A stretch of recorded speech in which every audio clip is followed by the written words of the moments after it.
C'est l'histoire d'une extermination lente et progressive, celle d'un petit peuple d'Amazonie, les Awa. Encerclés par les bûcherons, le danger se rapproche chaque jour un peu plus de la tribu. Ces trafiquants de bois alimentent un marché mondial. Un bois coupé illégalement qui finit souvent chez nous, en parquet ou en terrasse. Nous ne pouvons pas vivre sans la forêt. Où vivrions-nous sans la forêt? Je vais vivre ici. Cette forêt est la nôtre. Laissez-la, elle est si belle. Les Awa comptent parmi les derniers chasseurs-cueilleurs nomades au monde. De leur forêt, il ne reste aujourd'hui plus grand-chose. Et sans elle, ils ne survivront pas. J'ai la conviction que si l'on ne protège pas les Awa, ils seront exterminés naturellement.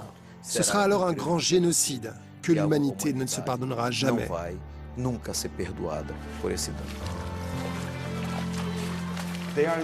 Les Awa sont dans une situation très difficile parce qu'ils sont nomades et qu'ils sont sous la pression des trafiquants de bois et des fermiers. La seule façon pour eux de survivre, c'est que l'on parle d'eux. Les Awa gênent les intérêts des multinationales du bois. Les enjeux financiers sont colossaux. L'exploitation illégale des forêts dans le monde rapporterait 15 milliards de dollars par an. Dites non. Non à l'agro-business. Non au trafic de bois. Ne louez pas vos terres. Une seule chose compte à présent. Vous devez vous défendre. Leur forêt si loin de nous, c'est pourtant notre histoire. La France est le premier importateur de bois tropical brésilien. Bon, c'est parfait. C'est de l'ipé qui arrive du Brésil, qui est un bois absolument admirable. Pour survivre, les Awa ont choisi de se battre et d'affronter ces milliers d'envahisseurs venus piller leurs richesses. Ce n'est pas nous qui tuons le blanc. C'est le trafiquant de bois qui nous tue.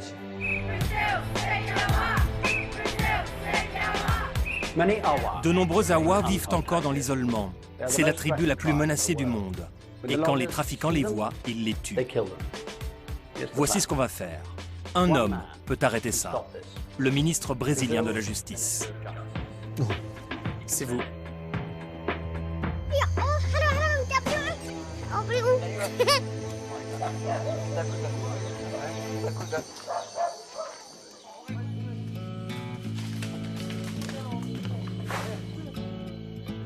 Si vous cherchez un Awa dans la forêt, mieux vaut lever un peu la tête.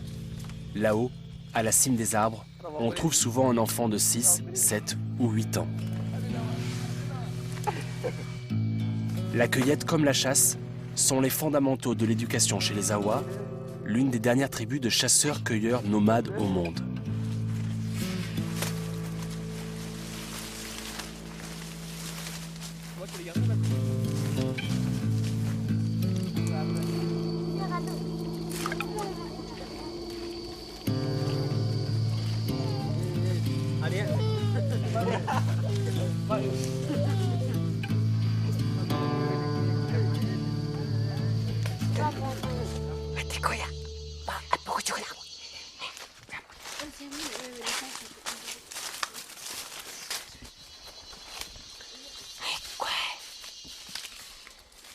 E esse macaco sonho. Não pode tirar não, mais fino. Gente, não é suposto comer não. É, só homem come.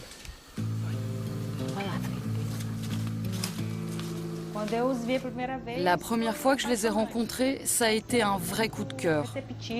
C'est un peuple très réceptif, très joyeux, très accueillant. Et je me suis tout de suite passionnée pour les Awa.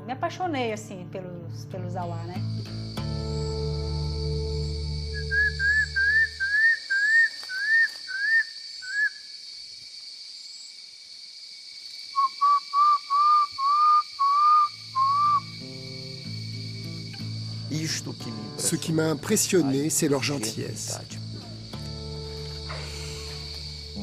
Une gentillesse, presque la gentillesse des enfants. Ils rient de tout, à tout instant. Ils n'ont aucune notion du danger qui les menace.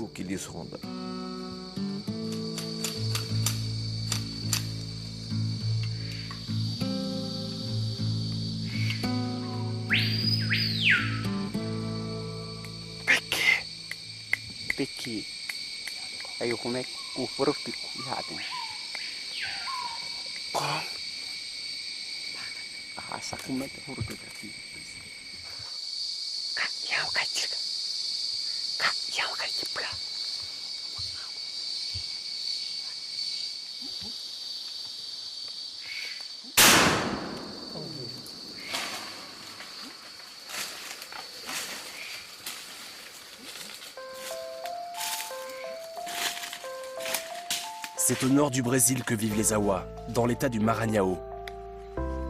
Au total, ils seraient 350 établis dans 4 localités différentes.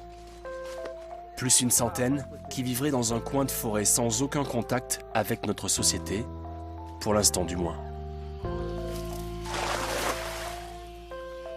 Leur mode de vie actuel, c'est un peu le nôtre, à quelques milliers d'années près.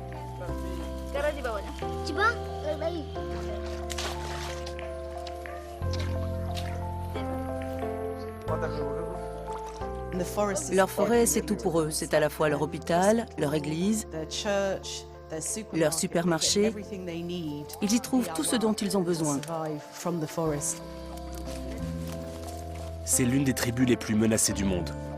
Et même si aujourd'hui certains chassent avec des fusils et portent des t-shirts made in China, les Awa sont fermes.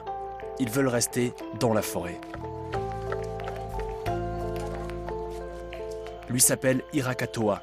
Il est le plus âgé de la tribu. En fait, son âge exact comme celui des autres Awa est un mystère. Chez eux, les années ne se comptent pas. Laissez nos arbres en paix. C'est dans la forêt que nous trouvons notre nourriture. On y chasse nos tortues, des tapirs, des singes hurleurs. Je ne veux pas voir ma forêt détruite. Je ne veux pas assister à sa destruction. Ici, c'est à nous.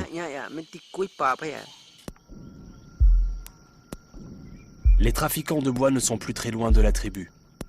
Ils progressent chaque jour un peu plus dans la forêt. Ils ne sont plus qu'à 3 km.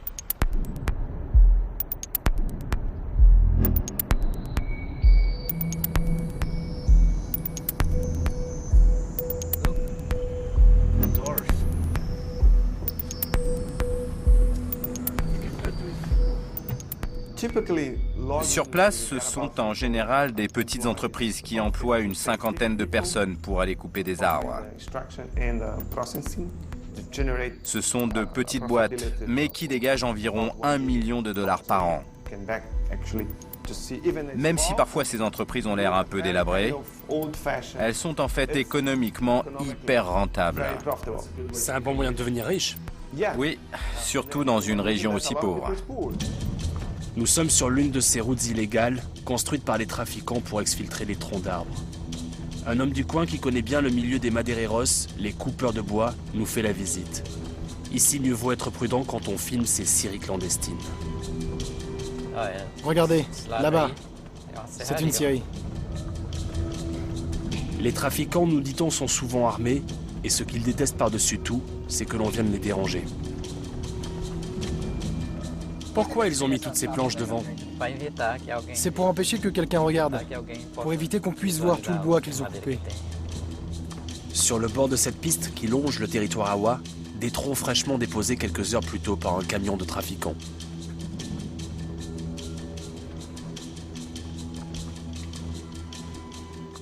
Là-bas aussi, c'est une scierie. Qu'est-ce qu'ils font? Ils se sont arrêtés? Non, non, non.